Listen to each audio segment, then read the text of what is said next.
ఈ దినము మనము దావీదు గారి గురించి మనము ధ్యానిద్దాము. దావీదు ఎవరు?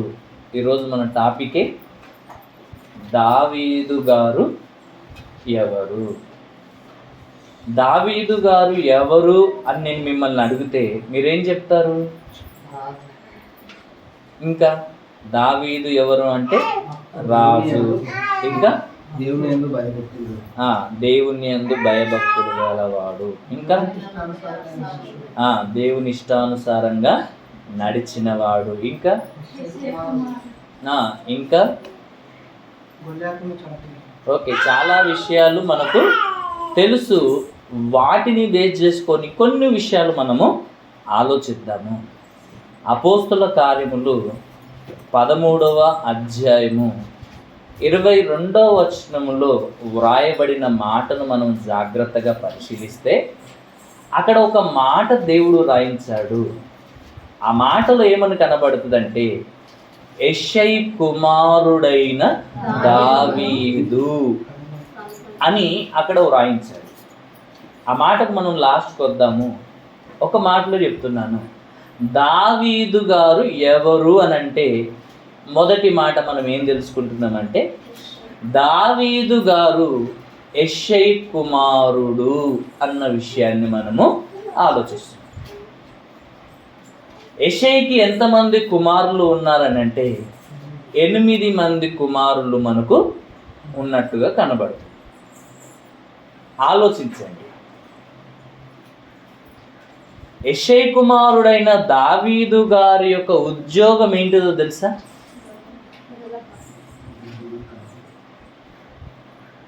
ఉద్యోగం ఏంటిదంటే గొర్రెల కాపరి. మొదటి మాటలో మనం ఏం తెలుసుకున్నామంటే దావీదు గారు ఎవరంటే యెషై కుమారుడు. రెండో మాట మనం ఏం ఆలోచిస్తున్నామంటే దావీదు గారు ఎవరు అని అంటే రెండో మాటగా గొర్రెల కాపరి అన్న మాట మనకు సమూయేలు గారు రాసినటువంటి మొదటి గ్రంథము 16వ అధ్యాయంలో, ఇప్పుడు నేను రిఫరెన్స్ చెప్తాను, ఆలోచించండి.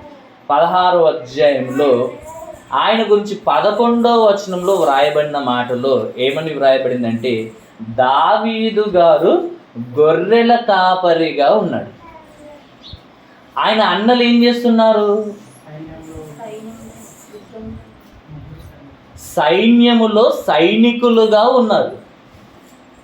దావీదు గారు ఏం చేస్తున్నాడు? గొర్రెలు కాస్తున్నాడు, గొర్రెలు మేపుతున్నట్టుగా కనబడుతుంది. గొర్రెలు మేపడం అనేది ఎలాంటి పని? ఎవరికి చెప్తారు కదా, మనము కొన్ని సందర్భాల్లో అంటాం, మంచిగా చదువుకోలేవు అనుకో 4 బర్రెలు కొడతా, ఏం చేస్తా, నిన్ను బర్రెల కాడికి పంపిస్తాను.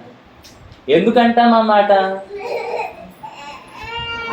ఎందుకంటాం అంటున్నా, ఏ పని సరిగా రాకపోతే. అర్థమైంది కదా? అంటే చదువు రాకపోతే నిన్ను ఎక్కడికి పంపిస్తానంటున్నాడు తల్లిదండ్రులు అని అంటే బర్రెల కాడికి పంపిస్తాను, లేదా గొర్రెల కాడికి పంపిస్తాను, లేదా జీతం ఉంచుతాను అన్న మాటలు తల్లిదండ్రులు మాట్లాడతారు. ఎందుకంటే ఏం చేత కాకపోతే ఏదో ఒకటి నేర్పించాలి కదా, ఏదో ఒక దగ్గరికి పంపించాలి కదా. అంటే దావీదు గారి యొక్క స్థానము ఎలా ఉందో ఒకసారి ఆలోచించండి. తండ్రి దృష్టిలో దావీదు గారి యొక్క స్థానం ఎలా ఉంది? ఒక మాట లేపాలంటే యెషై గారి దృష్టిలో దావీదు గారు చాలా తక్కువగా కనబడుతున్నాడు. ఒక మాట లేపాలంటే యెషై గారి దృష్టిలో ఈయన లేడు అనుకోవచ్చు. అర్థమైందా? గొర్రెలు కాసే పని అందరికి చెప్పరు కదా, ఎవరికి చెప్తారు? ఏం రానోళ్ళకే ఆ పని పెడతారు. అవునంటారా కాదంటారా?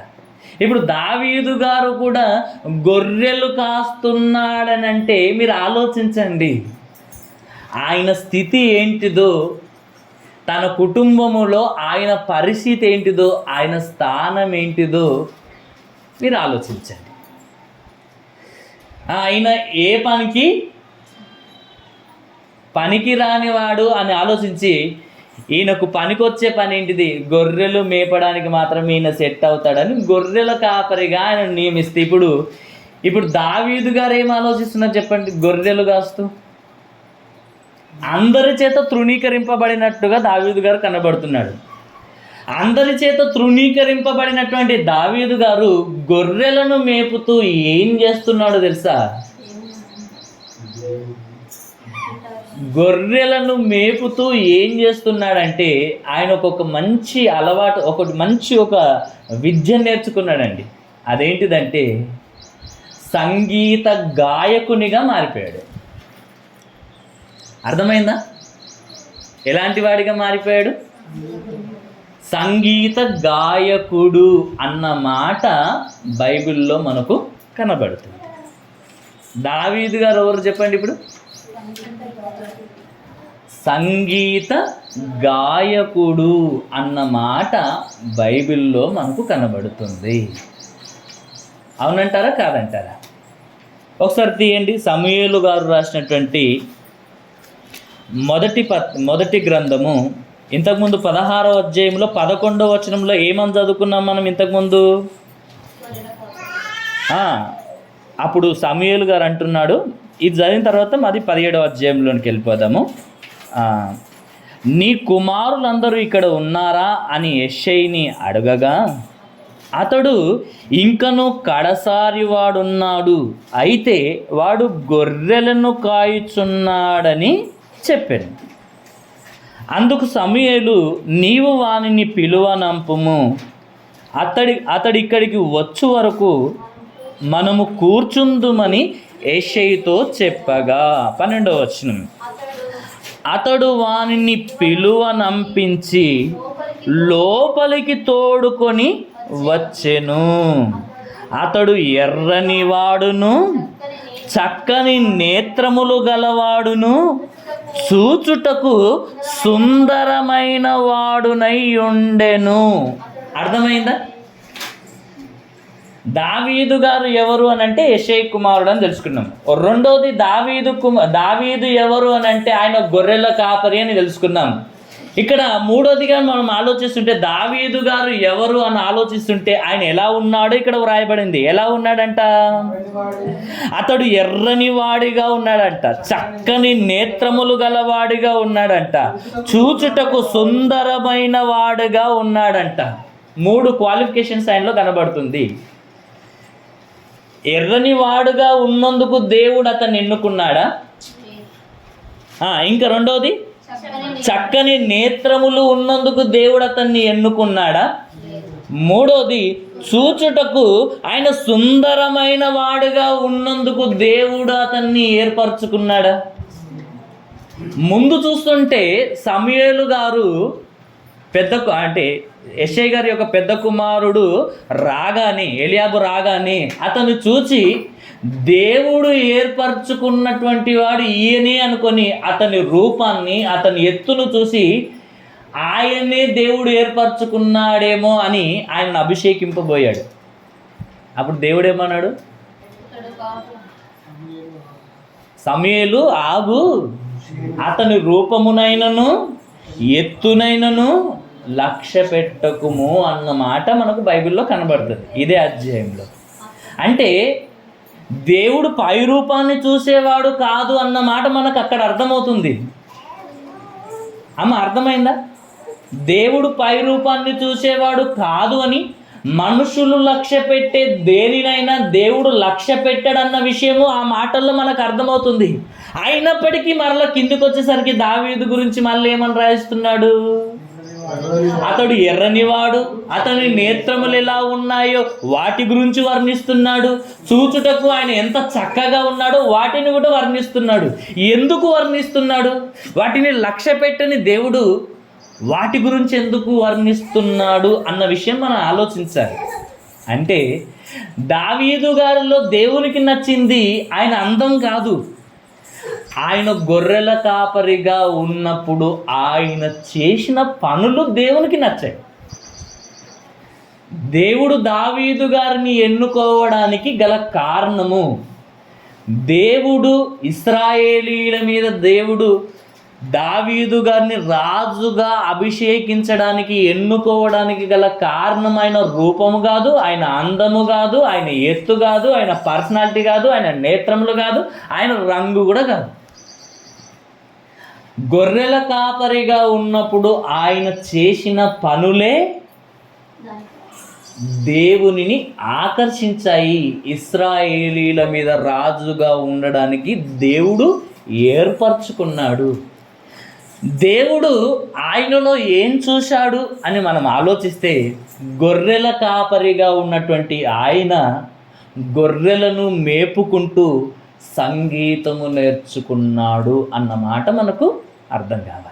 ఇదే 16వ అధ్యాయంలో మీరు 14వ వచనం నుండి 23వ వచనం వరకు మీరు రాసుకోనండి. అక్కడ నేను ఒకటే మాట చెప్తాను. 17వ వచనం నేను డైరెక్ట్ చదివిస్తాను.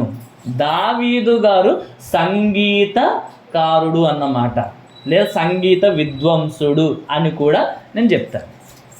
దావీదు గారు ఎవరన్నమాట చెప్తున్నాను. ఇంకా ఇది ఎన్నో మాట? 4వ మాట, అవునా కదా? 4వ మాటలు ఏమని తెలుసుకున్నాము? దావీదు గారు సంగీతకారుడు లేదా సంగీత విద్వాంసుడు అన్న మాట మనం చదువుకుంటున్నాము. ఇది ఎక్కడ నేర్చుకున్నాడంటే గొర్రెల కాపరిగా ఉన్నప్పుడు ఆయన నేర్చుకున్నాడు. 17వ వచనం ఒకసారి చూడండి.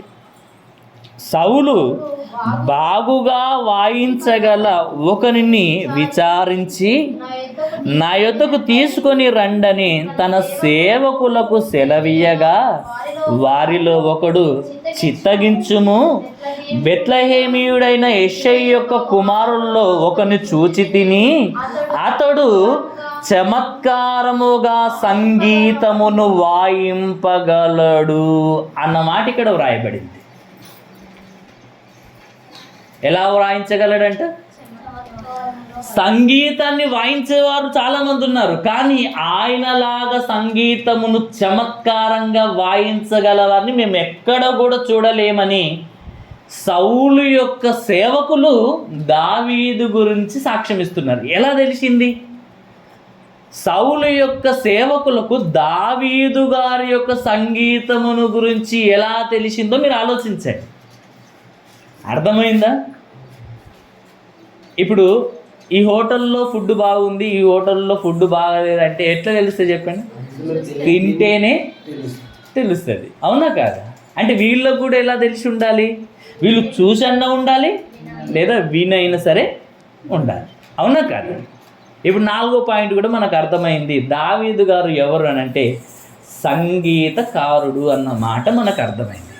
ఓకే, గొర్రెల కాపరిగా ఉన్నప్పుడు ఈయన ఏం నేర్చుకుంటున్నాడు అని అంటే సంగీతాన్ని నేర్చుకున్నట్టుగా మనకు కనబడుతుంది. దావీదు గారు గొర్రెల కాపరిగా ఉన్నప్పుడు ఆయన ఆలోచనలు ఎవరి కొరకు అని అంటే అందరి చేత తృణీకరింపబడాడు ఈ దావీదు గారు, కానీ దేవుని చేత మాత్రం తృణీకరింపబడలేదు. ఎవరి ఆలోచనలో కూడా దావీదు గారు లేరు, కానీ దేవుని ఆలోచనలో మాత్రము దావీదు గారు ఉన్నారు. తండ్రి యొక్క ఉద్దేశము దావీదు విషయం లేదంటే దేనికి పనికిరాడు, గొర్రెలను మేపడానికి మాత్రమే పనికొస్తాడని తండ్రి అనుకుంటే, పరలోకమందున్న తండ్రి ఏమనుకున్నాడు తెలుసా దావీదు గురించి? అంటే సొంత తండ్రి చేత తృణీకరింపబడినటువంటి పరిస్థితిలో దావీదు గారు కనబడుతున్నారు, కానీ పరలోకపు తండ్రి వలన ఎంత గొప్పగా ఎంచబడుతున్నాడు మీరు ఆలోచించాలి. ఈ లోకపు తండ్రి తృణీకరిస్తున్నాడు, పరలోకపు తండ్రి నెత్తి మీద పెట్టుకుంటున్నాడు. కారణం ఏంటిదంటే ఈయన దేనికి పనికిరాడని తండ్రి ఆలోచిస్తున్నాడు. పనికి రాని ఆయన దేవుని కొరకు ఎలా బ్రతుకుతున్నాడో దేవుడు చూస్తున్నాడు. సంగీతము నేర్చుకున్నాడు గొర్రెల కాపరిగా ఉన్నప్పుడు. ఇంకా పాటలు కూడా పాడే స్థితిలో దావీదు గారు ఉన్నారు. దావీదు గారు ఎలా ఉన్నారు? కీర్తన గ్రంథం ఎన్ని అధ్యాయాలు ఉన్నాయి చెప్పండి? 150 అధ్యాయాలు ఉన్నాయి. దాంట్లో 73 కీర్తనలు దావీదు గారు రాశారు. ఆ దావీదు గారు రాసినటువంటి ప్రతి కీర్తనలో మీరు చూడండి, అర్థమైందా? ఫస్ట్ వచనానికి ముందు ఫస్ట్ స్టార్టింగ్లోనే ప్రతి అధ్యాయంలో దావీదు గారు రాసినటువంటి కీర్తనలో ఫస్ట్ కొన్ని మాటలు ఉంటాయి. ప్రధాన గాయకునికి, యెహోవా దాసుడగు దావీదు యొక్క కీర్తన. ఓకే, ఈ విషయంలో పాడదగినది. ప్రతి విషయంలో ఎంత చక్కగా రాయబడినాయంటే మీరు ఆలోచించండి, ప్రతి కీర్తనకు ముందు అదే ఉంటుందండి. మీరు అబ్జర్వ్ చేశారో చేయలేరో కానీ దావీదు గారు రాసినటువంటి ప్రతి కీర్తనకు ముందు ఆ పదము లేనిది ఉండదు. చూడండి, అంటే దావీదు గారు గొర్రెల కాపరిగా ఉన్నప్పుడు ఆయన ఏం చేశాడని తెలుసుకుంటున్నాం మనము. సంగీతము నేర్చుకున్నాడు, పాటలు కూడా పాడుతున్నట్టుగా మనకు కనబడుతుంది. అంటే ఎవరుగా కనబడుతున్నారు? దావీదు గారు ఒక రచయితగా కనబడుతున్నాడు. అవునా కాదా? ఎలా కనబడుతున్నాడు దావీదు గారు? రచయితగా కనబడుతున్నాడు. ఆ మాట ఎక్కడ వ్రాయబడిందంటే, ఇంకా మీకు క్లియర్గా ఆ మాట అర్థం కావడానికి సమూయేలు గారు రాసినటువంటి రెండవ పత్రిక, సమూయేలు గారు రాసినటువంటి రెండవ గ్రంథం, పత్రిక అంటుంది, సమూయేలు గారు రాసినటువంటి రెండవ గ్రంథము 23వ అధ్యాయం 1వ వచనం మనం ఒకసారి ఆలోచిస్తే, దావీదు గారు రచనలు ఎప్పుడు ప్రారంభమయ్యాయంటే గొర్రెల కాపరిగా ఉన్నప్పుడే ప్రారంభమయ్యాయి. ఆయన రచన ముగింపు రచన ఇదంట. సమూయేలు గారు రాసినటువంటి రెండవ గ్రంథము, సమూయేలు రెండవ గ్రంథము 23వ అధ్యాయము 1వ వచనం, దావీదు రచించిన చివరి మాటలు ఇవే. అర్థమైందా? యెషయి కుమారుడగు దావీదు పలికిన దేవోక్తి ఇదే, యాకోబు దేవుని చేత అభిషిక్తుడై మహాధిపత్యము నొందిన ఇశ్రాయేలీల స్తోత్ర గీతములను మధుర గానము చేసిన గాయకుడు నగు దావీదు పలికిన దేవోక్తి ఇదే. ఇక్కడ కిందికి ఆలోచిస్తే యేసుక్రీస్తును గురించినటువంటి ప్రవచనాలను మాట్లాడుతున్నాడు. యేసుక్రీస్తును గురించి ఆయన చివరిగా రచిస్తున్నాడు. అంటే ఈ 23వ వచనంలో, 23వ అధ్యాయంలో 1వ వచనంలో మనకు కనబడుతున్నటువంటి విషయం ఏంటిదంటే, రెండు విషయాలు ఉంటాయి. ఆయన రచయితగా కనబడుతున్నాడు, గాయకుడిగా కూడా కనబడుతున్నాడు. గాయకుడు అంటే పాటలు పాడేవాడిగా కనబడుతున్నాడు. ఇప్పుడు దావీదు గారిలో ఎన్ని క్వాలిఫికేషన్స్ మనం తెలుసుకున్నాం ఇప్పుడు, అవునా కదా? గాయకుడు, రచయితగా కూడా కనబడుతున్నాడు. అంటే ఈయన గొర్రెల కాపరిగా ఉన్నప్పుడు సంగీతం నేర్చుకున్నాడు, రచనలు రచించాడు, పాటలు పాడుతున్నాడు, దేవుణ్ణి మహిమపరిచే స్థితిలో దావీదు గారు ఉన్నారు. అవునా కాదా? ఇవే కాకుండా దేవుణ్ణి ఆకర్షించినటువంటి దావీదు గారు, దేవుని ఏ విషయంలో దావీదు గారు ఇంకా ఆకర్షించాడంటే, ఆయన గొర్రెలు కాసుకుంటున్నటువంటి సందర్భంలో తండ్రి ఈయనకి ఏ పని అప్పగించాడు? గొర్రెలను మేపే పనిని అప్పగించాడు. అప్పగింపబడిన పనిలో దావీదు గారు ఎంత నమ్మకంగా కనబడుతున్నాడంటే, తండ్రి ఆయనను నమ్మి గొర్రెల కాడికి పంపించినప్పుడు ఇప్పుడు ఒక్క గొర్రె కూడా నష్టపోకుండా ఆ గొర్రెలను ఎలా కాస్తున్నాడంటే, సింహమును ఎలుగుబంటి దేని మీదకి వచ్చాయంట? అరణ్యములో ఉన్నప్పుడు ఆయన గొర్రెలను మేపుతున్నప్పుడు సింహము ఎలుగుబంటి వచ్చాయంట. వచ్చినప్పుడు మనం ఏం చేస్తాం చెప్పండి? అవునా కదా? ఇప్పుడు గొర్రెలు ఇంపార్టెంటా, ఈయన ప్రాణం ఇంపార్టెంటా? అవునా కదా? ఇప్పుడు దొంగలు వచ్చిర్రు అనుకోండి, దొంగలు వచ్చి గన్నులు తీసుకొని వచ్చారు లేదా కత్తులు తీసుకొని వచ్చారు, మీరు పోతుంటే మధ్యలో ఆపిరు. మధ్యలో ఆపి నీ పుస్తెలు తాడి అన్నారు అనుకో, నేను ఇయ్యాను, చంపినా సరే నేను ఇయ్యా అంటే, నేను చంపేసైనా సరే తీసుకొని పోతాడు. అవునా కాదా? నేను కాల్ చేసైనా సరే, నేను పొడి చేసైనా సరే అది తీసుకొని పోతాడు. ఇప్పుడు నువ్వు వివేకంగా ఆలోచిస్తే, వాళ్ళు ఒకవేళ క్రూరులు అని నీకు అర్థమైతే వాళ్ళు చంపేసేదాకా విడువరు అని అంటే నువ్వేం చేస్తావు చెప్పు? బంగారం నాకు ఇంపార్టెంట్ కాదు, డబ్బు నాకు ఇంపార్టెంట్ కాదు, నా ప్రాణమే ముఖ్యమని నువ్వు అనుకుంటే నువ్వేం చేస్తావు చెప్పండి? వాటిని ఇచ్చేస్తావు. అవునా? పోతే పోని తర్వాత అయినా సరే సంపాదించుకోవచ్చు. అవునా కాదు? కానీ ప్రాణం పోగొట్టుకోవడానికి ఎవరైనా ఇష్టపడతారా? వాటి కోసం ఇప్పుడు దావీదు గారు ఉన్నారు. ఇప్పుడు సింహం వచ్చేసి ఒక గొర్రె పిల్లను నోట్లో పట్టుకొని వెళ్తుంది. ఇప్పుడు ఏం చేయాలి? వేల గొర్రెలు ఉన్నాయి, ఒక్క గొర్రె పోతే నాకేమన్నా నష్టమా? అమ్మా, వేల గొర్రెలు ఉన్నాయి, వందల గొర్రెలు ఉన్నాయి, ఇన్ని గొర్రెలలో ఒక గొర్రె పోతే ఏమైంది? పోతే పోన్లేగా అని అనుకోవచ్చు కదా అంటున్నా. ఎంత నమ్మకమైన స్థితిలో ఉన్నాడు దావీదు గారు చూడండి. అప్పగింపబడినటువంటి పనిలో ఇప్పుడు మనం కూడా నేర్చుకోవాల్సింది అదే. లేట్ అయినా సరే అన్ని మాటలు చెప్తాను, ఆలోచించండి. అప్పగింపబడినటువంటి పనిలో దావీదు గారి యొక్క నమ్మకత్వం ఏంటిదంటే, సింహం వచ్చేసి గొర్రె పిల్లను నోట్లో పట్టుకొని చంపివేయడానికి తీసుకొని వెళ్తుంటే, ఇన్ని గొర్రెలు ఉన్నాయి కదా, ఒక గొర్రె పిల్ల పోని ఇప్పుడు దాని దగ్గరికి వెళ్తే ఆ గొర్రెని విడిచిపెట్టి నన్ను చంపుతుంది అన్న మాట ఆయన ఆలోచించడం లేదు. సింహం అంటే చిన్నదా? అన్నింటికంటే క్రూరమైన జంతువుల్లో అదే నెంబర్ 1, అవునా కాదా? కనికరం ఉండదు, దాని గర్జనకే గుండె ఆగిపోతుంది, దాన్ని చూస్తే వణికిపోయి గుండె ఆగి చచ్చిపోతాం, అలా ఉంటుంది పరిస్థితి.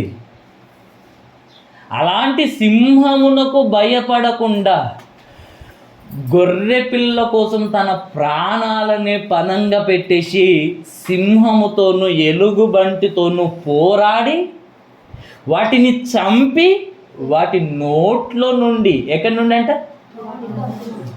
వాటి నోట్లో నుండి దాన్ని విడిపించి గొర్రెల మందలో కలిపాడండి. అక్కడ దేవునికి నచ్చాడు.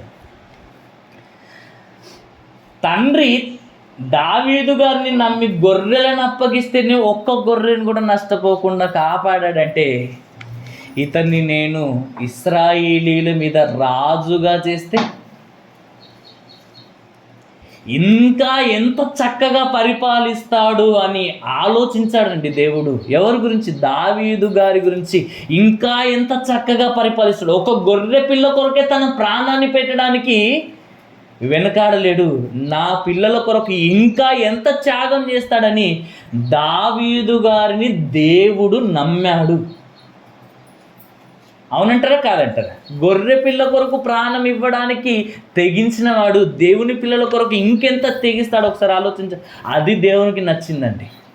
ప్రాణాలను తెగించి గొర్రె పిల్లను కాపాడడం అంటే, సింహాన్ని చంపడం అంటే చిన్న విషయం అనుకుంటున్నారు. ఒకసారి ఆలోచించండి, ఎంత పోరాడి ఉండొచ్చు ఒకసారి ఆలోచించండి. పోయి డైరెక్ట్ చంపేసి తీసుకొని వచ్చిండు అనుకుంటారా? అర్థమైందో అర్థం కాలేదో ఒకసారి ఆలోచించండి. అదేమనదా, పోయి దాన్ని ఇట్లా నోరు తింపేసి దాన్ని నోరు విరిచేసి తీసుకొని వచ్చినంటే ఉత్తగానే అనుకుంటారు కదా. ఎంత పోరాడొచ్చు దానితో, అవునా కాదా? మీరు ఒక్కసారి ఆలోచించండి. ఆ దాంట్లో ఈయన కూడా ఎన్నో గాయాలు తలగొచ్చు, అయినప్పటికీ ప్రాణాలను కూడా లెక్క చేయలేదండి. అక్కడ వాటి బలము నుండి రక్షించింది దేవుడే అన్న మాట మళ్ళీ దావీదు గారు ఒప్పుకుంటాడు. సింహము యొక్కయు ఎలుగుబంటి యొక్కయు బలము నుండి నన్ను రక్షించిన దేవుడు అన్న మాట ఆయన చెప్తుంటాడు. నా బలం సరిపోలేదు వాడితో పోరాడానికి, కానీ నాకు నా దేవుడు తోడై ఉండి నాకు బలం ఇచ్చాడు కనుకనే వాటిని నేను జయించగలిగానని ఎంత గొప్పగా దేవుణ్ణి మహిమపరుస్తున్నాడో ఒకసారి మనం ఆలోచించాలి. అర్థమైందా? దావీదు గారు ఎవరు అన్నట్టుగా మనకు అర్థమవుతుంది. ఇప్పుడు ఏం చేశాడని అర్థమవుతుంది. గొర్రెల కాపరిగా ఉండి గొర్రెలను కాచుకునే స్థితిలో ఎలా ఉన్నాడని తెలుసుకుంటున్నాం. నమ్మకమైన వాడిగా ఉన్నట్టుగా మనకు కనబడుతుంది. అర్థమైందా? నమ్మకమైనటువంటి స్థితిలో ఉన్నట్టుగా మనకు కనబడుతుంది. దావీదు గారు తండ్రి తనకు అప్పగించినటువంటి ఆ పనిలో ఎంత నమ్మకంగా అంటే, ఆ గొర్రెల కొరకు ప్రాణమును ఇవ్వడానికి కూడా వెనకాడని నమ్మకత్వము దావీదు గారిలో కనబడుతుంది. ఎన్నో పాయింట్ మనం విన్నాం, ఇప్పుడు 6వ పాయింట్ మనము విన్నాం. ఇంకా దావీదు గారు ఎవరు అని మనం ఆలోచిస్తే, దావీదు గారు ఎవరని మనకు దేవుని వాక్యం సెలవిస్తుంది. ఇలాంటి స్థితిని దేవుడు చూసి ఆయనను ఇశ్రాయేలీయుల మీద రాజుగా చేశాడు. ఇప్పుడు దావీదు గారు ఎవరు? నమ్మకమైన వాడే కాదు, 7వ పాయింట్, ఆయన ఇశ్రాయేలీయుల రాజు. అదే మాట ఎక్కడ ఉంటుంది? సమూయేలు 2వ గ్రంథం 2వ అధ్యాయం 4వ వచనంలో ఉంటుంది. జస్ట్ రిఫరెన్స్ రాసుకోనండి. దావీదు గారు ఇశ్రాయేలీల రాజు అన్న మాట అక్కడ వ్రాయబడి ఉంటుంది. యోధులందరూ కూడా వచ్చేసి ఆయనను రాజుగా అభిషేకం చేసినటువంటి మాట అక్కడ వ్రాయబడి. మొదటి అధ్యాయం నుండి మీరు 10 అధ్యాయాలు మీరు చదువుకుంటే ఆయన రాజు అన్న విషయం ఇంకా మీకు క్లారిటీగా అర్థమవుతుంది. ఓకేనా? అర్థమైందా? అర్థం కాలేదా? దావీదు గారు ఎవరు అని తెలుసుకుంటున్నాము? ఇశ్రాయేలీయుల రాజు అని మనము తెలుసుకుంటున్నాం. ఇంకా దావీదు గారు ఎవరు అనంటే సమూయేలు మొదటి గ్రంథము 17వ అధ్యాయం మొదటి నుండి చివరి వచనం వరకు 58వ వచనం వరకు మీరు రాసుకోనండి.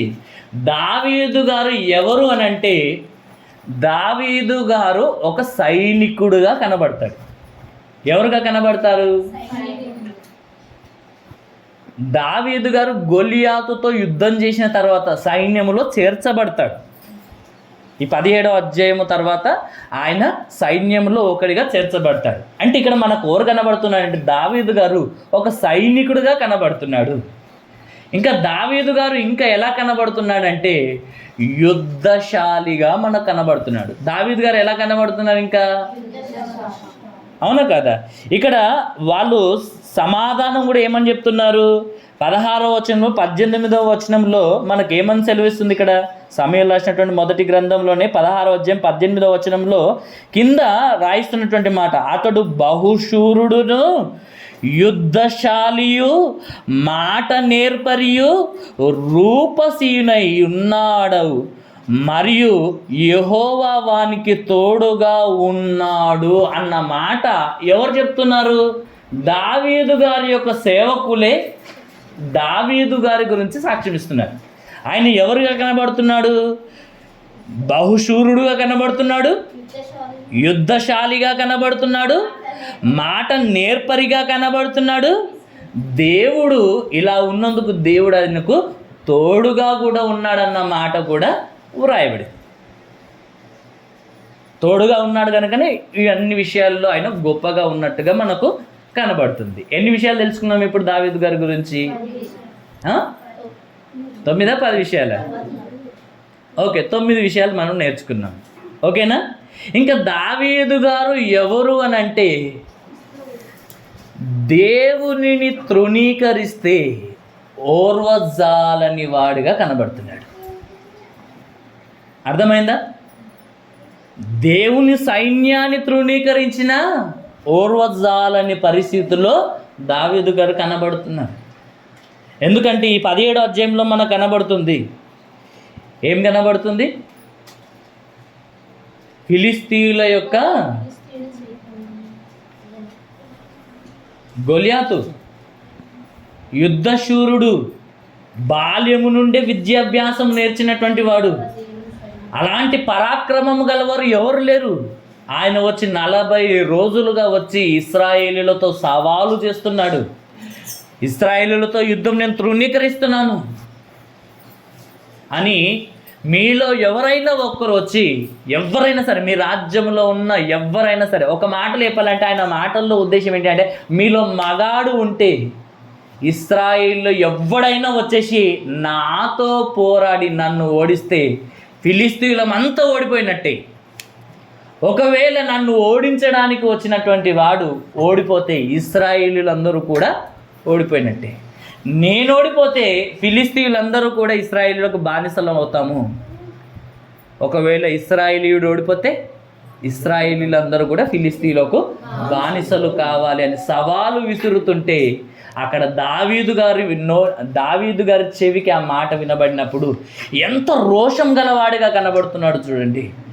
దేవుణ్ణి ఏమైనా అన్నా, దేవుని సేవకులను దేవుని ప్రజలను ఏమనన్నా ఎంత రోషం కనబడుతుందో మనకు అర్థం కావాలి. 10వ మాట ఏంటిదంటే రోషం గలవాడుగా కనబడుతున్నాడు. దావీదు గారు ఎలా కనబడుతున్నాడు? రోషము గలవాడిగా కనబడుతున్నాడు. అందుకొరకే అంటున్నాడు ఆ మాట. ఏమంటున్నాడు? జీవము గల దేవుని సైన్యమును తృణీకరించుటకు ఈ సున్నతి లేని ఫిలిస్తీయుడు ఎంతటి వాడు అన్న మాట 26వ వచనంలో మనకు కనబడుతుంది. ఏమంటున్నాడు అక్కడ? దావీదు జీవము గల దేవుని సైన్యమును తిరస్కరించుటకు సున్నతి లేని ఈ ఫిలిష్తీయుడు ఎంతటి వాడు, వాణ్ణి చంపి ఇశ్రాయేలీల నుండి ఈ నొంద తొలగిస్తాను అన్న మాట అక్కడ మాట్లాడుతున్నాడండి. ఇక్కడ దావీదు గారు పలికినటువంటి మాటలో ఉన్నటువంటి రోషం మనకు కనబడాలి, విశ్వాసం కూడా మనకు కనబడాలి. అర్థమైందా? ఈ సున్నతి లేని ఫిలిష్తీయుడు ఎంతటి వాడు అనేసి దావీదు గారు ఆయనను చీపుగా తీసేస్తున్నాడు. కానీ ఇశ్రాయేలీలందరూ కూడా ఆయనను చూచి గజ గజ వణికిపోతున్నారు. యుద్ధానికి పోతే ప్రాణాలతో తిరిగి రావడం అసాధ్యం అని నమ్ముతున్నారు. ఎందుకంటే ఆయన 3 మూరల పొడవు, వెడల్పు 6 మూరల ఎత్తు, సుమారు అంత ఎత్తున్నాడంట. సుమారు దీంట్లో సగం ఇంతవరకు అనుకోండి, ఈ గోడలు ఇంత వెడల్పు ఉన్నాడంట. ఒక్కొక్క ఆయుధాలు ఒక్కొక్కరు మోయలేనంతగా ఉన్నాయంట. బాల్యము నుండే విద్యాభ్యాసం. చూస్తే ఇప్పుడు ఎలా చూడాలి? ఇప్పుడు ఆయన ఇలా చూడాలి. అలాంటి వాడిని చూసి అందరూ గజ గజ వణికితే, అమ్మో అంత గొప్పవాడు అని, యుద్ధశూరుడని భయపడుతున్నాడు. సౌలు ఇశ్రాయేలీలందరికంటే ఎత్తుగా ఉన్నాడు. ఆయనను చూసి కోటలో నుండి బయటకు వస్తలేదు. ఇప్పుడు ఆలోచించండి, ఇశ్రాయేలులో అంతో కొంత బలం గలవాడు, ఎత్తు గలవాడు ఎవరైనా ఉన్నారంటే సౌలే. ఇశ్రాయేలు అందరినీ నిలబెట్టిన అందరికంటే ఎత్తు ఎవరు ఉంటారంట? సౌలు గారు ఉంటారంట. ఆయనను చూసి భయపడిపోతున్నాడు. ఇప్పుడు దావీదు గారు ఎంత ఉన్నారు చెప్పండి? ఆయనలో సగం కూడా లేడు. అర్థమైందా? ఆయనలో సగం కూడా లేడు. అందరి దృష్టికి గొలియాతు గొప్ప కనబడ్డాడు, కానీ దావీదు గారి దృష్టికి మాత్రము ఎంతటి వాడు ఈయన అంటే ఎంత చీపుగా తీసేస్తున్నాడు చూడండి, ఎంత చీపుగా తీసేస్తున్నాడు. అవునా కదా?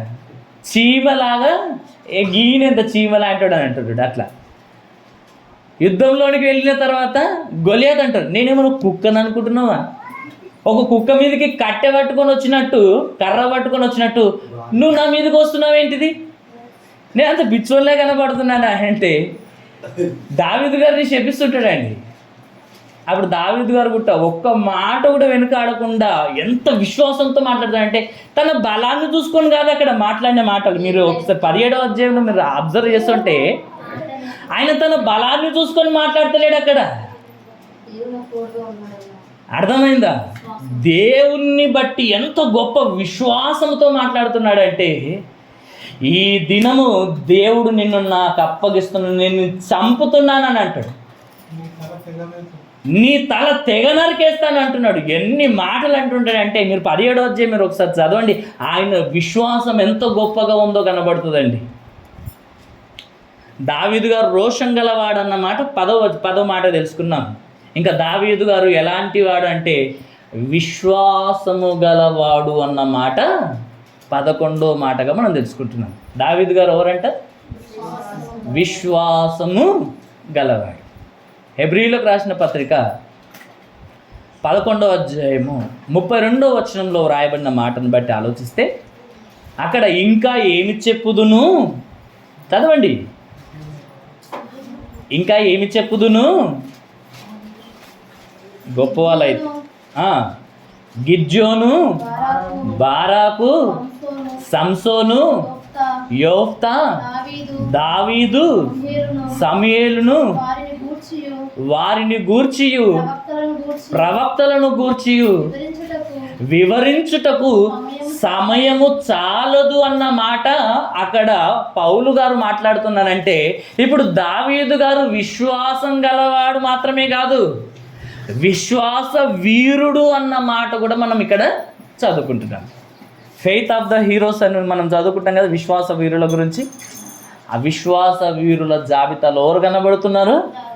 దావీదు గారు కూడా ఉన్నారు అన్న మాట మీరు ఆలోచించాలి. ఓకేనా? దావీదు గారు ఎలాంటి వాడని తెలుసుకున్నాం. ఇప్పుడు 11వ మాటలో విశ్వాసం గలవాడు, విశ్వాస వీరుడు అన్న మాట కూడా మనము తెలుసుకుంటున్నాం.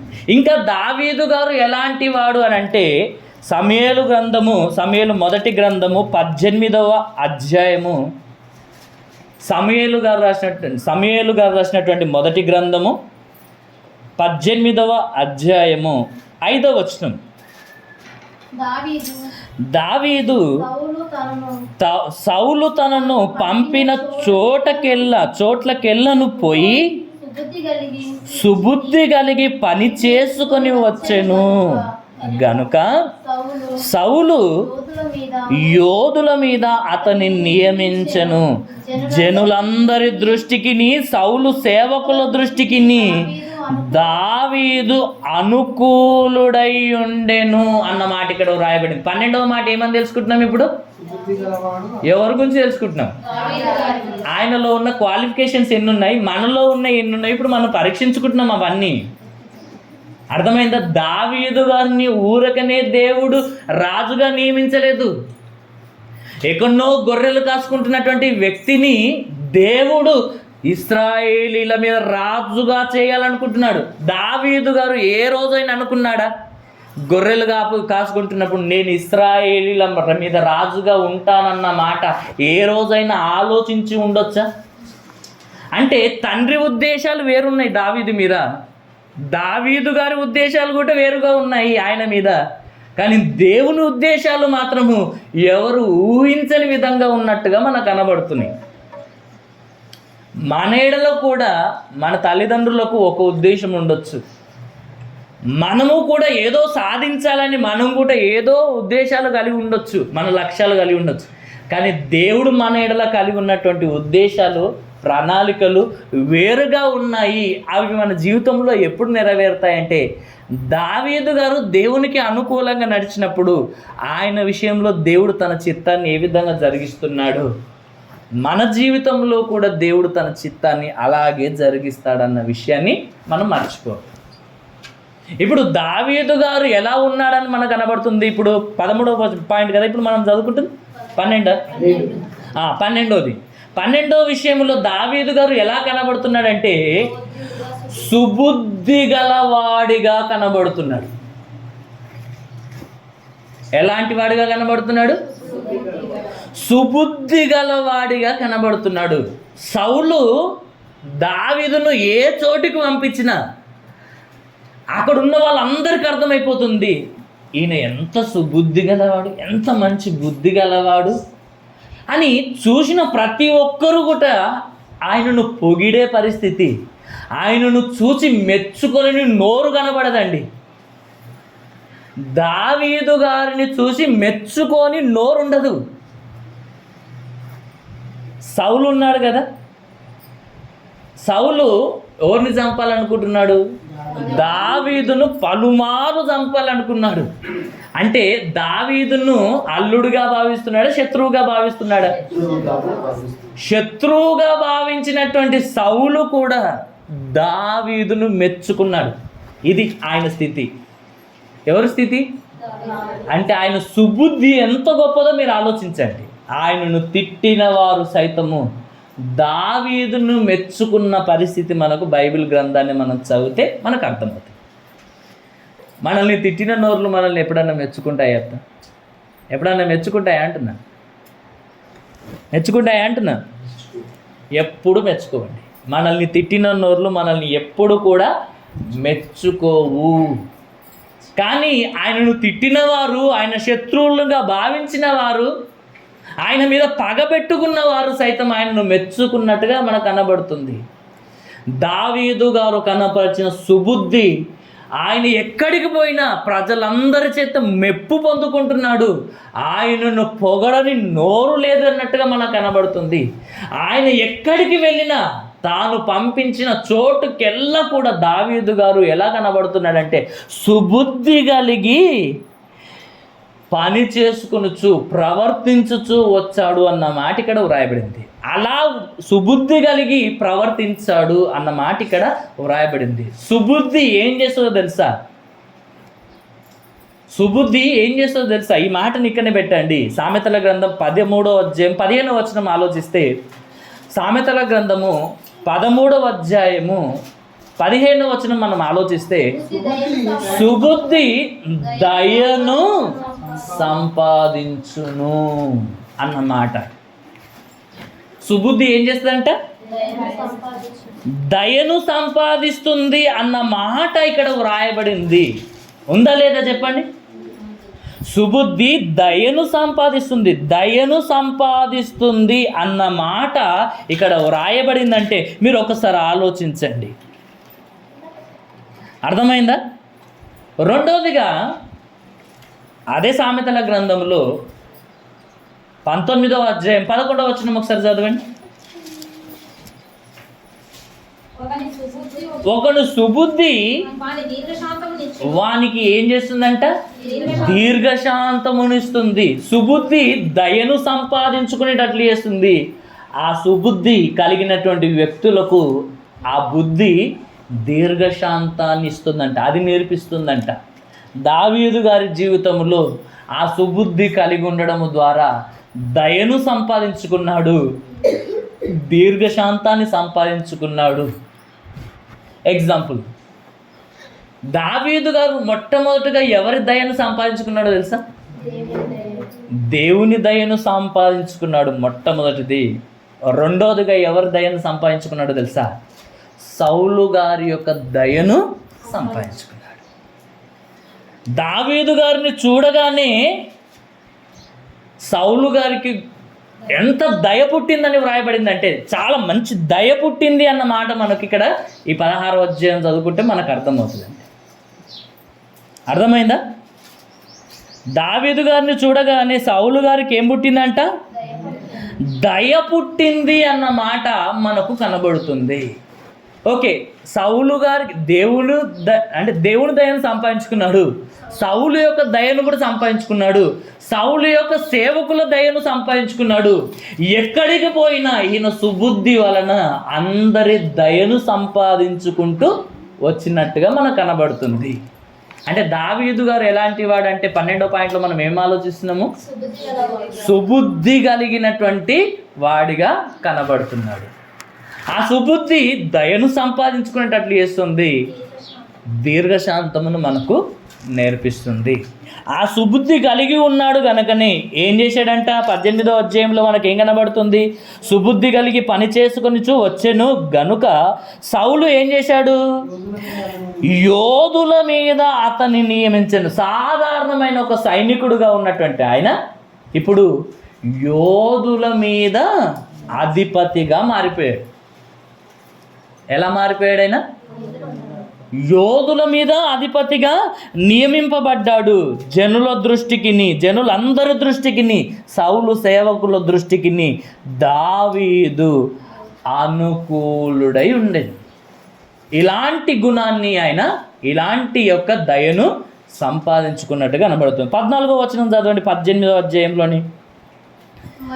మరియు దావీదు సమస్త విషయములలో ఎక్కడికి వెళ్ళినా సుబుద్ధి కలిగినట్టుగా ఇంతకు ముందు చదువుకున్నాము. ఇప్పుడు దావీదు గారి యొక్క పరిస్థితి జాగ్రత్తగా వినండి. ఆయన ఎక్కడికి వెళ్ళినా సుబుద్ధి కలిగి ప్రవర్తించాడన్న మాట ఇంతవరకు చదువుకున్నాము. ఇక్కడ 14వ వచనంలో చదువుకుంటే దావీదు గారు సమస్త విషయాలలో సుబుద్ధి కలిగి ప్రవర్తింపగా. అర్థమైందా? ప్రతి విషయములోనంట, సమస్త ప్రవర్తన విషయములో సుబుద్ధి కలిగి ప్రవర్తించగా దేవుడు ఆయనకు తోడుగా ఉన్నాడు అన్నమాట వ్రాయబడింది. చూడండి, సుబుద్ధి కలిగి ఉన్నాడా, దుర్బుద్ధి కలిగి ఉన్నాడా? మనం ఎలాంటి బుద్ధి కలిగి ఉన్నాము? సుబుద్ధ, దుర్బుద్ధ, ఏ బుద్ధి కలిగి ఉన్నాం? స్వబుద్ధి కలిగి ఉన్నామా? దుర్బుద్ధి కలిగి ఉన్నామా? సుబుద్ధి కలిగి ఉన్నామా? ఏ బుద్ధి ఉంది మనలో? అర్థమైందా? స్వబుద్ధి మనం ఆధారం చేసుకోవద్దని బైబిల్లో రాయబడింది. సామెతల గ్రంథం 3వ అధ్యాయంలో 6వ వచనంలో, నీ స్వబుద్ధిని ఆధారము చేసుకోకుండా, అంటే నీ బుద్ధిని అనుసరించి నువ్వు నడవకూడదు. దుర్బుద్ధి, ఇది సాతాను యొక్క బుద్ధి కాబట్టి దీన్ని కూడా మనము అనుసరించొద్దు. సుబుద్ధి, ఇది దేవునికి నచ్చే బుద్ధి. దేనిని మనం అనుసరించాలి? దావీదు గారు ఆయనకు నచ్చిన బుద్ధి కలిగి ఉన్నాడు కనుకనే దేవుడు అతనికి తోడుగా ఉన్నాడు. ఎన్ని విషయాల్లో సుబుద్ధి కనపరచాడంట? కొన్ని విషయాల్లో సుబుద్ధి, కొన్ని విషయాల్లో దుర్బుద్ధి కలిగి ఉన్నాడా? కొన్ని విషయాల్లో స్వబుద్ధి మీద కూడా ఏమైనా ఆధారపడ్డాడా అంటే ఏ విషయముల్లో ఆయన స్వబుద్ధి మీద ఆధారపడలేదు, దుర్బుద్ధిని అనుసరించలేదు. సుబుద్ధి కలిగే సమస్త విషయాల్లో ఆయన ప్రవర్తించాడు. కాబట్టి దేవుడు అతనికి తోడుగా ఉన్నాడన్న మాట అక్కడ రాయబడింది. 15వ వచనం చూడండి. దావీదు మిగుల సుబుద్ధి గలవాడై ప్రవర్తించుట సౌలు చూచి మరీ అధికముగా అతనికి భయపడేది. నీకు అర్థమైందా? ఏమంటున్నాడు? అక్కడ వెళ్ళిన చోటనల్లా సుబుద్ధి కలిగి ప్రవర్తించాడు, పని చేసుకొచ్చాడు. రెండవది 14వ వచనంలో సమస్త ప్రవర్తన విషయంలో సుబుద్ధి కలిగి ప్రవర్తించాడు.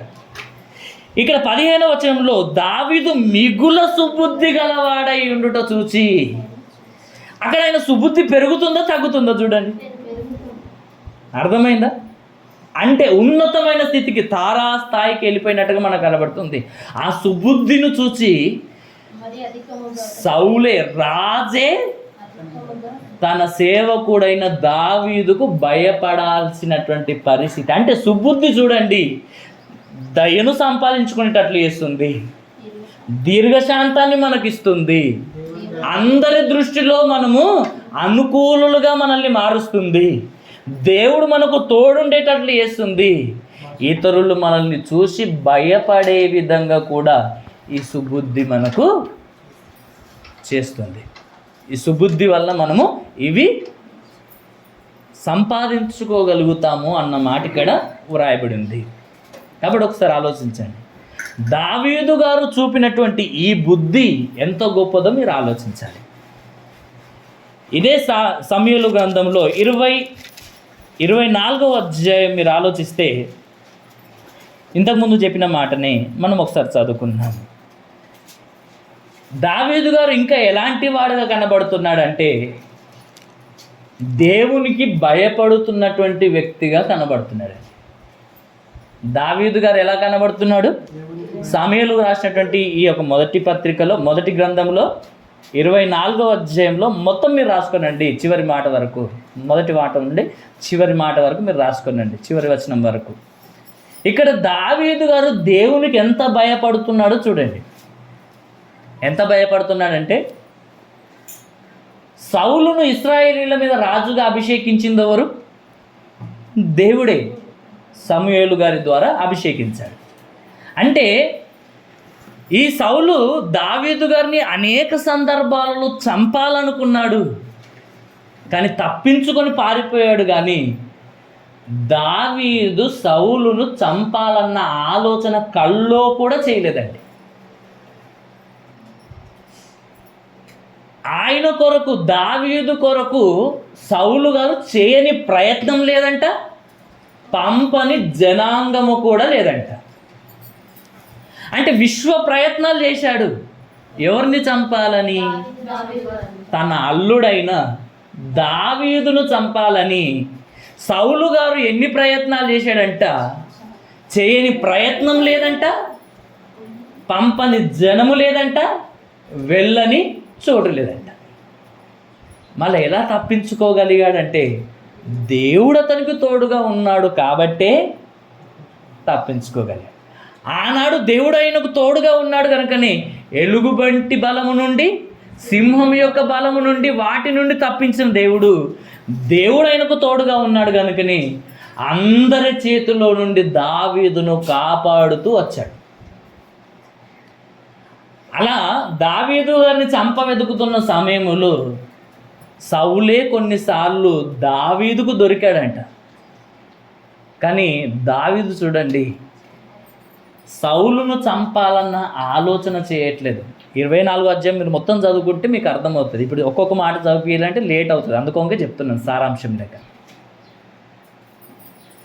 తన సేవకుడు చెప్తాడు, సౌలు దొరికాడు కదా, చంపేస్తే నీకు బాధనే ఉండదు కదా, ఇశ్రాయేలీయుల మీద నువ్వు రాజుగా కావచ్చు కదా అనేసి అంటుంటాడు.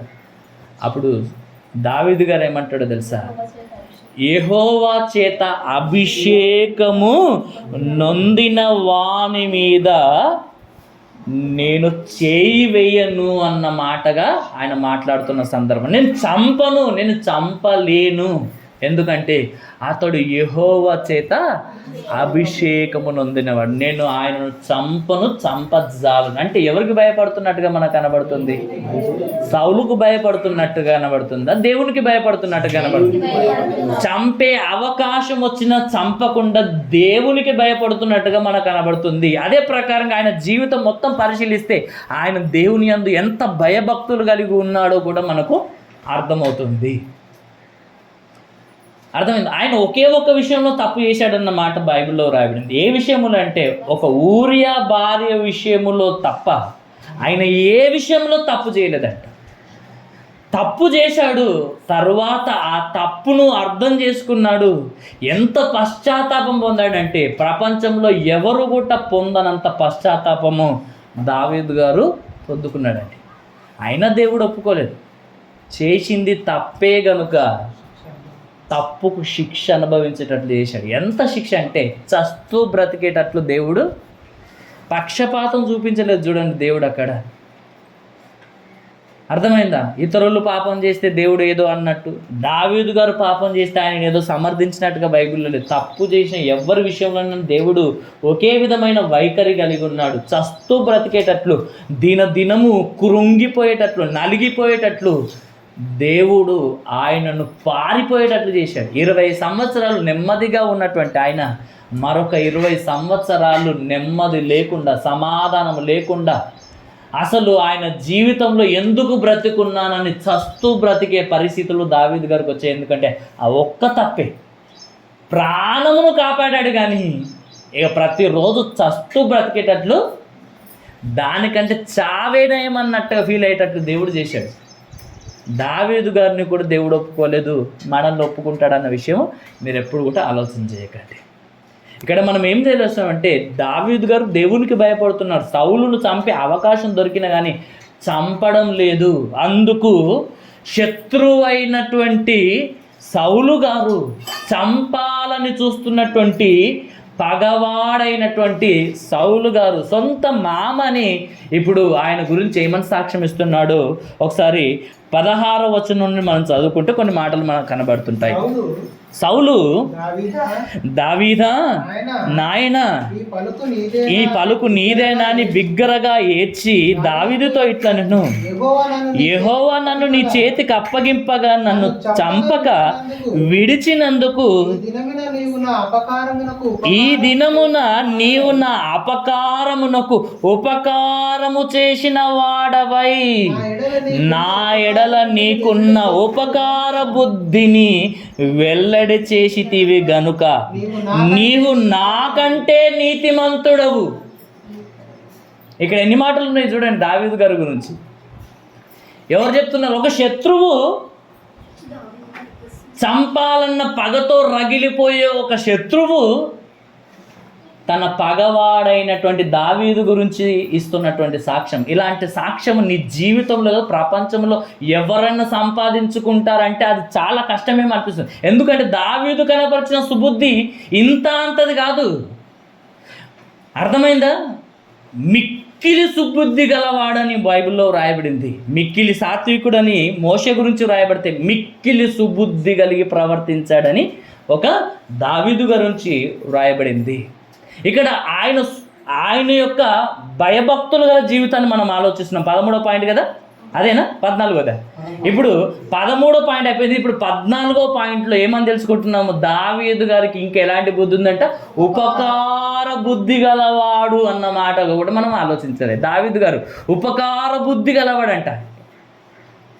ఎందుకంటే అపకారం చేయాలనుకుంటున్నటువంటి సౌలుకు ఏం చేశాడు? ఉపకారము చేసినట్టుగా మనకు కనబడుతుంది. దావీదు గారు ఎలాంటి వారంట? ఉపకార బుద్ధి గలవాడు. ఇప్పుడు సౌలు గారే దావీదు గురించి సాక్ష్యం ఇస్తున్నాడు. ఏమని? దావీదు గారు ఎలాంటి వాడు? నీతిమంతుడు అన్నమాట. 15వ మాట. 15వ మాటలో మనం ఏం తెలుసుకుంటున్నాం దావీదు గురించి? దావీదు గారు నీతిమంతుడు అన్న మాట కూడా బైబిల్లో వ్రాయబడింది. భయభక్తులు గలవాడు, ఉపకార బుద్ధి గలవాడు, నీతిమంతుడు అన్న మాట కూడా బైబిల్లో రాయబడింది. కిందకి వచ్చేసరికి ఇంకేమంటున్నాడు చూడండి, ఒకనికి తన శత్రువు దొరికిన ఎడల మేలు చేసి పంపునా, ఈ దినమున నీవు నాకు చేసిన దాన్ని బట్టి యెహోవా ప్రతిగా నీకు మేలు చేయునుగాక. ఏం చేస్తున్నాడు? శత్రువే దీవించే పరిస్థితి. అంటే ఎంత ఇంప్రెస్ చేశాడో మీరు ఆలోచించండి. శత్రువుని ఇంప్రెస్ చేయాలంటే సాధ్యం కాదండి, ఎవ్వరి వల్ల కాదు. శత్రువుని ఇంప్రెస్ చేయగలుగుతామా? నీ వల్ల కాదు, ఎవ్వరి వల్ల కాదు. నువ్వు ఎన్ని పనులు చేసినా కానీ తిట్టుకుంటూనే ఉంటారు, అవును కదా? శత్రువును సైతం ఇంప్రెస్ చేయగలిగినటువంటి బుద్ధి ఎవరిలో కనబడుతుంది? దావీదులో కనబడుతుంది. ఎంత గొప్ప గుణం ఒకసారి ఆలోచించండి. నెక్స్ట్ ఇంకా చదవండి. నిశ్చయముగా నీవు రాజు అగుదు అనియు ఇశ్రాయేలీల రాజ్యము నీకు స్థిరపరచబడుననియు నాకు తెలియను అన్న మాట సౌలు మాట్లాడుతున్నాడంటే మీకు ఏం అర్థమైంది చెప్పండి? ఇప్పుడు సౌలు గారికి దావీదు మీద ఎందుకు పగ వచ్చింది చెప్పండి? ఎక్కడ అంటే ఈయన కంటే గొప్ప పేరు ఆయనకు వచ్చింది. ముందే చెప్పాడు సమూయేలు, ఇశ్రాయేలు మీద రాజుగా నన్ను దేవుడు తృణీకరించాడు. అంటే నా తర్వాత రాజు అయ్యేది ఎవరు అని అర్థమైంది ఇప్పుడు సౌలుకు. దావీదే అన్న విషయం అర్థమైంది కాబట్టి దావీదు మీద విషపు చూపు నిలిపాడు, దావీదు మీద మత్సరపడ్డాడు. దావీదును చంపాలని నిద్రాహారాలు కూడా మాని ఆయనను చంపడమే ధ్యేయంగా ఆయన చేయని ప్రయత్నాలు చేయవు, వెళ్ళని చోటు లేదు, పంపని మనుషులు కూడా లేదు. ఇన్ని ప్రయత్నాలు చేసినటువంటి ఆయన ద్వారానే దీవించేటట్లు ఈయన గుణాలు చూడండి శత్రువుని ఇంప్రెస్ చేశాయి. ఆ శత్రువే ఏమంటున్నాడు తెలుసా? నువ్వు ఇశ్రాయేలు మీద రాజుగా అవుతావు, ఇది నిశ్చయం అన్న మాట అక్కడ మనకు చెప్పబడుతుంది. ఓకేనా? ఇంకా దావీదు గారు ఎలాంటి వారు? ఓకే, కొద్దిసేపట్లో ముగించేస్తాను, ఆలోచించండి. ఇంకా దావీదు గారు ఎలాంటి వారు అని అంటే ఫాస్ట్ చెప్తాను, మీరు త్వరగా రాసుకునండి. దావీదు గారు ఎలాంటి వాడు అని అంటే ప్రార్థనా పరుడుగా మనకు కనబడతాడు. 119వ కీర్తన 164వ వచనం ఒకసారి చదవండి. 119వ కీర్తన 164వ వచనం. కీర్తన గ్రంథం 119వ అధ్యాయం 164వ వచనం. నీ న్యాయ విధులను బట్టి దినమునకు 7 మారులు నేను నిన్ను స్తుతించుచున్నాను. ఎలాంటి వాడుగా కనబడుతున్నాడు దావీదు గారు? ఎన్నిసార్లు చేస్తున్నాడంట? ఎవరైనా రాజుగా ఉన్నటువంటి ఈయన దినానికి 7 సార్లు ప్రార్థన చేస్తే రాజుకున్నన్ని పనులు మనకుంటాయా? రాజే 7 సార్లు దేవునికి ప్రార్థన చేస్తే మనం ఎన్నిసార్లు చేస్తున్నాం చెప్పండి? ఎన్నిసార్లు ఎప్పుడు చేసినా చేయరేమో కానీ తినేటప్పుడు మాత్రం ఖచ్చితంగా చేస్తామంటే అసలు ప్రార్థన అసలు దేవుడు ఒప్పుకోడు. అసలు తినేటప్పుడు చేసే ప్రార్థన దేవుడు అసలు ప్రార్థనలోకి రాదు. అది అర్థమైంది? దేవుడు ఇచ్చినందుకు కృతజ్ఞత. ప్రార్థన చేయకుండా భోజనం చేయకూడదని మనం నేర్చుకున్నాం కాబట్టి తప్పదన్నట్టుగా ప్రార్థన చేసుకుంటున్నామేమో. కొందరు ప్రార్థన చేసుకోకుండా తినేవాళ్ళు కూడా ఇంకా మహాత్ములు చాలామంది ఉంటారు కదా, గొప్ప వాళ్ళు. అది దేవుణ్ణి నమ్ముకున్నలే మళ్ళీ. అర్థమైందా? అలాంటి వారికి మీరు దయచేసి ఉండొద్దు. 7 సార్లు ప్రార్థన చేస్తున్నాడు అంటే దావీదు గారు ఎలాంటి వాడిగా కనబడుతున్నాడు? ఎన్నో పాయింట్ ఇది? 16వ పాయింట్గా మనకు దావీదు గారి యొక్క గుణం ఏం కనబడుతుంది? ప్రార్థనాపరుడుగా మనకు కనబడుతున్నాడు. ఇంకా దావీదు గారు ఎలాంటి వాడంటే కీర్తన గ్రంథం 103వ అధ్యాయము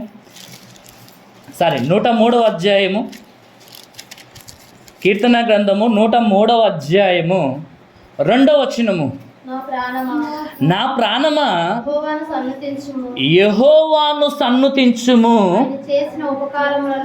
ఆయన చేసిన ఉపకారములలో దేనిని మరువకుము అన్న మాట ఇక్కడ రాయండి. ఇక్కడ రెండు మాటలు కనబడుతున్నాయి. మొదటిగా దావీదు గారు దేవుణ్ణి స్తుతించేవాడిగా కనబడుతున్నాడు. ఎలాంటి వాడిగా కనబడుతున్నాడు? దేవుణ్ణి స్తుతించేవాడిగా కనబడుతున్నాడు.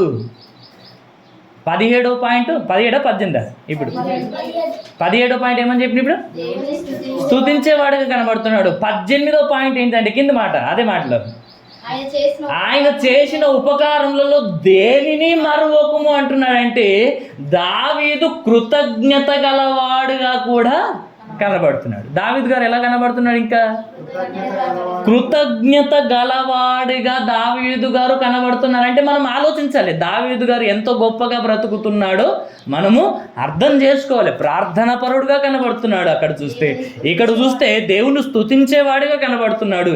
ఇంకా మనం ఆలోచిస్తే ఆయన కృతజ్ఞత గలవాడిగా కనబడుతున్నాడు. ఇంకా దావీదు గారు ఎలాంటి వాడు అని మనం ఆలోచిస్తే దేవుని కొరకు ఆలోచించినటువంటి వ్యక్తిగా మనకు బైబిల్లో కనబడతాడు. ఎలాంటి వాడుగా కనబడతాడు? దేవుని కొరకు ఆలోచించిన వ్యక్తిగా దావీదు గారు మనకు కనబడతారు. దినవృత్తాంతంలో గ్రంథంలో మనకు 29వ అధ్యాయంలో మొత్తము ఆయన దేవుని కొరకు ఎంతో గొప్పగా ఆలోచించాడో మనందరికీ తెలుసు కదా. తెలుసా తెలియదమ్మా? దేవుని కొరకు ఎంత గొప్పగా ఆలోచించాడంటే అందరికంటే గొప్పగా ఆయన దేవుని కొరకు ఆలోచించినట్టుగా మనకు కనబడుతుంది. కాబట్టి ఒక్కసారి ఆలోచించండి. దేవుడు చెప్పిన మాట, దేవుని గురించి ఆలోచించిన వారు ఎవరైనా ఉన్నారా? మనం ఎవరి గురించి ఆలోచించుకుంటాం? మన కొరకు మనమే ఆలోచించుకుంటాం. మన పిల్లల కొరకు, మన కుటుంబం కొరకు, మన యొక్క పనుల కొరకు, మన యొక్క వ్యవసాయం కొరకు, మన ఉద్యోగాల కొరకు, మన చుట్టాల కొరకు, మన బంధువుల కొరకు, మన అమ్మా నాన్న కొరకు, వీళ్ళ కొరకు ఆలోచిస్తాం. కానీ దేవుని కొరకు ఆలోచించేవారు ఎవరన్నా ఉన్నారా? కానీ దావీదు గారు ఆలోచించారు. 22వ అధ్యాయంలో కూడా దినవృత్తాంతంలో మొదటి గ్రంథంలో 22వ అధ్యాయంలో 5వ వచనం నుండి 10వ వచనం వరకు మీరు ఒకవేళ చదువుకుంటే అక్కడ ఎంత గొప్ప మాటలు ఉంటాయంటే అసలు దేవుని కొరకు ఆయన సంపాదించినటువంటి విషయాలు అక్కడ మీరు ఆలోచిస్తే 2 లక్షల మనుగుళ్ళ బంగారమును దేవుని కొరకు సంపాదించాడంట. 10 కోట్ల దొరికిందా దొరకలేదా మాట? దినవృత్తాంతంలో మొదటి గ్రంథము 22వ అధ్యాయము 5వ వచనం నుండి 10వ వచనం మీరు ఒకవేళ రాసుకుంటే దాంట్లో ఉన్నటువంటి మాట 2 లక్షల మనుగుల బంగారము, 10 కోట్ల మనుగుల వెండి ఎవరి కొరకు సంపాదించాడంట? కష్టపడి ప్రయాసపడి దేవుని మందిరం కొరకు సంపాదించింది. ఇదంతా ఆయన కొరకు కాదు, దేవుని మందిరం కొరకు ఇంత ఆలోచించాడు. ఎందుకంటే ఆయన ఆలోచన మొత్తం ఒకటే. దేవుడు నా కొరకు ఆలోచించాడు. ఏమని? ఎక్కడనో గొర్రెలు కాస్తున్నటువంటి నన్ను దేవుడు చూశాడు, నా కొరకు ఆలోచించాడు. గొర్రెలు కాచుకునే నన్ను ఇశ్రాయేలీయుల మీద రాజుగా నన్ను దేవుడు చేశాడంటే దేవుడు నా కొరకు ఆలోచించాడు. ఇప్పుడు నేనేమో గొర్రెలు కాచుకునే స్థితిలో నుండి నేను ఇప్పుడు ఇశ్రాయేలీయుల మీద రాజునై పెద్ద పెద్ద కోటల్లో నేను నివాసం చేస్తున్నాను. కానీ దేవుని మందిరము గుడారంలో ఉంది అని దేవుని కొరకు ఆలోచించిన వ్యక్తిగా కనబడుతున్నాడు. ఇంకా చూస్తే దేవుని కొరకు కష్టపడి సంపాదించినటువంటి వస్తువులు ఎన్నున్నాయనంటే చూస్తే మందిరానికి కావలసిన ప్రతిదీ చిన్న పిన్ను కాడికెళ్ళి అన్నిటిని ఒక్కడే సంపాదించాడు. ఎంత ప్రేమ ఉంటే ఇలా సంపాదించి చెప్పాడు.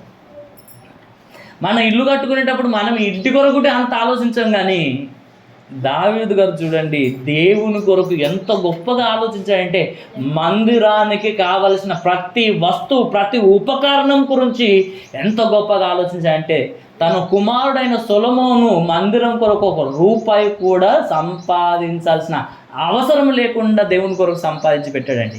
ఎంత బంగారం అంట! మనుగు అంటే ఎంత? నాకు కూడా సుమారు కరెక్ట్ ఐడియా లేదు, కానీ మనుగు అంటే సుమారు 10 కిలోలు అనుకుంటున్నాను నేను. అనుకుంటున్నాను, అది క్లారిటీగా తెలియదు. అంటే విన్న కాడికి నేను చెప్తున్నాను. ఒక మనుగు = 10 కిలోల బంగారం పెట్టుకోండి. 2 లక్షల మనుగుల బంగారం అంటే ఇప్పుడు లెక్క పెట్టండి. 2 లక్షలు ఇంటూ 10 కొట్టండి. అర్థమైందా? 2 లక్షలు ఇంటూ 10 పెడితే ఎంత? 20 లక్షల కిలోల బంగారమును దేవుని కొరకు సంపాదించాడు. 10 కోట్లు ఇంటూ 10 లెక్క పెట్టండి. 10 కోట్లు ఇంటూ 10 100 కోట్ల కిలోల వెండిని దేవుని మందిరం కొరకు సంపాదించాడు. చెక్క పని కొరకు చెక్క, రాతి పని కొరకు రాతిని, కర్ర పనికి కర్రను. అసలు ఆయన చూస్తే ఇత్తడి పనికి ఇత్తడి, అసలు చూస్తే మీరు ఆశ్చర్యపోతారండి. అన్ని గణం ఒక్కడే సంపాదించాడు. అంటే ఈయన ఆలోచన మొత్తం ఎవరి కొరకు ఉంది చెప్పండి? దేవుని కొరకు ఆలోచించిన వ్యక్తిగా కనబడుతున్నాడు. దేవుని మందిరం కొరకు ఇంత గొప్పగా ఆలోచించిన వాడు ప్రపంచంలో ఎక్కడ లేడు, ఉండడు కూడా. ప్రపంచంలో ఎంతో గొప్ప మందిరాలను కట్టండి, ఇంత గొప్పగా దేవుని కొరకు ఆలోచించిన వ్యక్తి ఎవరు లేరండి. ఆయన గొర్రెల కాపరిగా ఉన్నప్పుడు అదే స్థితి, ఆయన ముగింపు వరకు కూడా అదే స్థితి దావీదు గారిలో కనబడుతుంది. ఆ నమ్మకత్వం ఎక్కడ కోల్పోలేదండి. ఇప్పుడు దావీదు గారు ఏం చేస్తున్నట్టుగా మనకు అర్థమవుతుంది? దేవుని కొరకు, దేవుని మందిరం కొరకు ఆలోచించిన వ్యక్తిగా కనబడుతున్నాడు. దేవుని ప్రజల కొరకు గుట ఆలోచించిన వ్యక్తిగా దావీదు గారు కనబడుతున్నాడు. కీర్తన 119వ అధ్యాయంలోనే చాలా మాటలు ఉంటాయి. జనులు దేవుని మాట వినకపోయేసరికి ఈయన కన్నీరు కారుస్తూ ఏడుస్తున్నాడంట. అర్థమైందా? జనులు దేవుని మాట, దేవుని ధర్మశాస్త్రమును వినకపోవడము చూసి ఈయన కన్నీరు ఏరులై పారుతుందంట. ఎవరి కొరకు ఆలోచిస్తున్నాడు? ఇంకా దేవుని కొరకు ఆలోచిస్తున్నాడు, దేవుని మందిరం కొరకు ఆలోచిస్తున్నాడు, దేవుని ప్రజల కొరకు కూడా ఆలోచిస్తున్నటువంటి వ్యక్తిగా మనకు ఎవరు కనబడుతున్నారు? దావీదు గారు కనబడుతున్నారండి. ఇంత గొప్పగా కనబడుతున్నాడు కనుకని దావీదు గురించి దేవుడు ఏమని సాక్ష్యం ఇచ్చాడో ముగింపు మాటలు మనం చదువుకొని ముగించేసుకుందాం. అపోస్తుల కార్యములు 13వ అధ్యాయము. అపోస్తుల కార్యములు 13వ అధ్యాయము. అపోస్తుల కార్యములు 13వ అధ్యాయం 22వ వచనం మనము ఇంతకుముందు చదువుకున్నాం కదా, ఆ మాటలు మనము చదువుకుందాం. తర్వాత అతన్ని తొలగించి దావీదును వారికి రాజుగా ఏర్పరచెను. మరియు ఆయన యెషై కుమారుడైన దావీదును కనుగొన్నాడంటే అర్థం ఏంటిదంటే, దావీదు గారు గొర్రెల కాపరిగా ఉన్నప్పుడు ఆయన భవిష్యత్తు చూశాడు. భవిష్యత్తు చూసినప్పుడు ఒక ఊరియా భార్య విషయంలో తప్ప ఆయన ఏ విషయంలో తప్పు చేయడన్న విషయం ఆయన భవిష్యత్తు అర్థమైపోయింది. దేవునికి అర్థమైంది, నా కొరకు ఇంత గొప్పగా ఆలోచించేవాడు ఎవ్వరు ఉండరన్న విషయం దేవునికి అర్థమైంది కనుకనే ఇప్పుడు దేవుడు ఏమంటున్నాడు తెలుసా? ఇప్పుడు ఒక శాస్త్రవేత్త అంటాడు, నేను ఫ్యాన్ కనుగొన్నాను, నేను ఇది కనుగొన్నాను, అది కనుగొన్నాను. ఇప్పుడు వస్తువులు అన్నీ ఎవరో ఒకరు కనుగొన్నారు కదా. ఇప్పుడు దావీదును ఎవరు కనుగొన్నారన్న మాట చెప్తున్నాడు? దేవుడు చెప్తున్నాడు, నేను ఇతన్ని కనుగొంటిని అన్న మాట. అంటే ఎంత అద్భుతమైన మాటను ఒకసారి ఆలోచించండి. యెషై కుమారుడైన దావీదును కనుగొంటిని. అతడు ఎలాంటి వాడో ఇక్కడ రాయబడింది. అతడు ఎలాంటి వాడు? నా ఇష్టానుసారుడైన మనుష్యుడు. ఎవరంట? దావీదు గారు. ఇంకా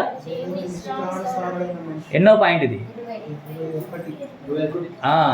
దావీదు దేవుని ఇష్టానుసారుడైన మనుషుడు. ఇష్టానుసారుడైన మనుషుడు.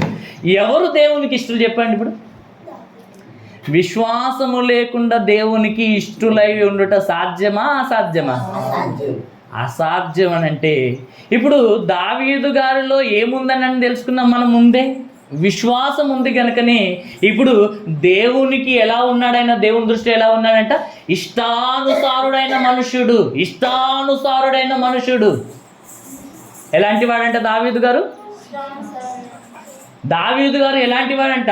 దేవునికి ఇష్టానుసారుడైన మనుష్యుడు అని వ్రాయబడింది. ఇంకా కిందికి వచ్చేసరికి ఏమంటున్నాడు? అతడు నా ఉద్దేశములన్నిటినీ నెరవేర్చువాడు అన్న మాట వ్రాయబడింది. ఎలాంటి వాడు అంటే దావీదు గారు దేవుని ఉద్దేశాలన్నిటినీ నెరవేర్చేవాడు నా దావీదు అని దేవుడు దావీదు గురించి సాక్ష్యం ఇచ్చాడు. 139వ కీర్తనలో 16వ వచనం ఒకసారి చదవండి. 139వ కీర్తన 16వ వచనం ఒకసారి చదవండి. నేను పిండమునై ఉండగా నీ కన్నులు నన్ను చూచెను, నియమింపబడిన దినముల్లో ఒకటైనను కాకమునుపే నా దినములన్నీ నీ గ్రంథంలో లిఖితములాయను. దేవా దేవా నీ తలంపులు నాకెంతో ప్రియమైనవి, వాటి మొత్తం ఎంత గొప్పది, వాటిని లెక్కించదని అనుకుంటున్నా, అవి లెక్కకు ఇసుక కంటేను ఎక్కువై ఉన్నాయి. 40వ కీర్తన గ్రంథం 40వ అధ్యాయము, కీర్తన గ్రంథం 40వ అధ్యాయము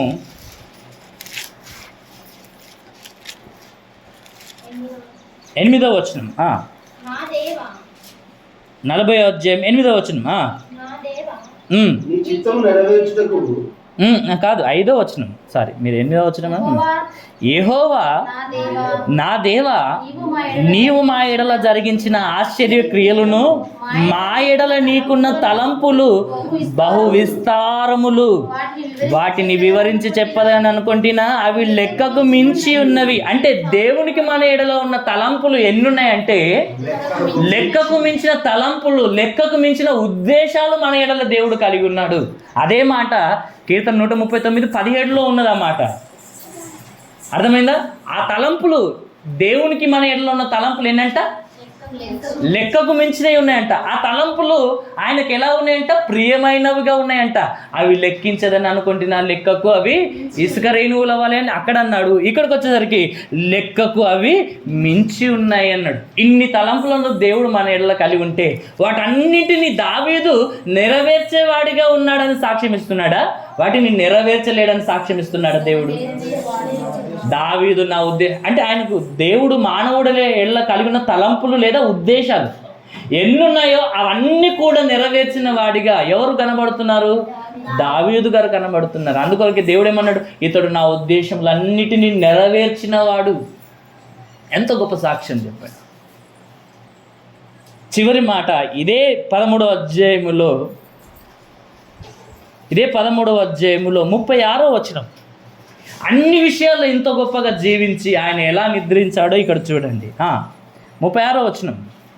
దావీదు దేవుని అపోస్తల కార్యములు 13వ అధ్యాయం 36వ వచనం. దావీదు దేవుని సంకల్పము చొప్పున తన తరము వారికి సేవ చేసి నిద్రించి తన పితరుల యొద్దకు చేర్చబడి కుళ్ళిపోయాను కానీ దేవుడు లేపిన వాడు కుళ్ళిపోలేడు అన్నమాట. ఇక్కడ మనం తెలుసుకోవాల్సిన మాట ఏంటిదంటే, దావీదు గారు దేవుని సంకల్పము చొప్పున దేవుని చిత్త ప్రకారము తన తరము వారికి సేవ చేసి నిద్రించాడు. ఎన్నో పాయింట్ ఇది? 22-23? 22ది.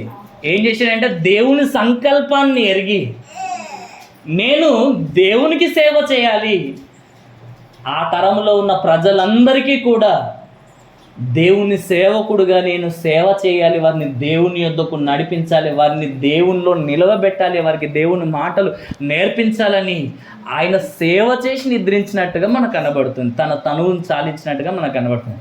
దావీదు గారిలో ఉన్నటువంటి ఈ లక్షణాలలో సుమారు 22-23 మనం తెలుసుకున్నాము.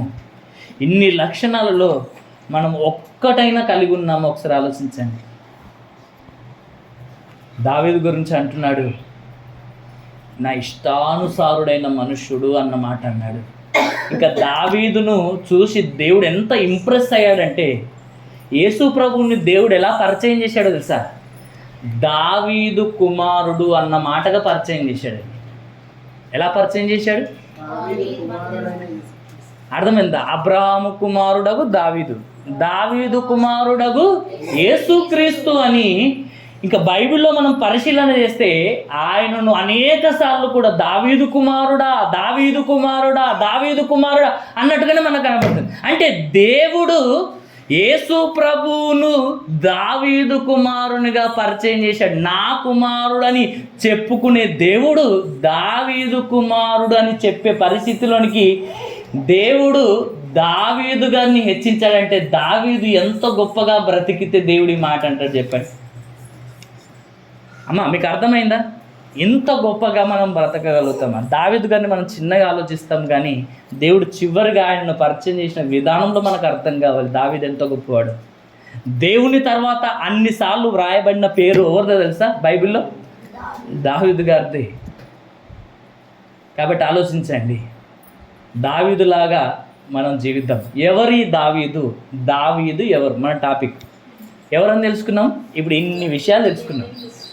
మనము కూడా దావీదులాగా దేవునికి ఇష్టానుసారులుగా జీవించాలని, ఆయనలాగా మనము దేవునికి నచ్చినట్టుగా బ్రతికి మన తరంలో ఉన్న వారికి సేవ చేసి దేవుడున్న లోకానికి చేరుకోవాలని కోరుకుంటూ ఈ మాటలు ముగిస్తున్నాను. దేవుడి మాటలు దీవించునుగాక. ఆమేన్.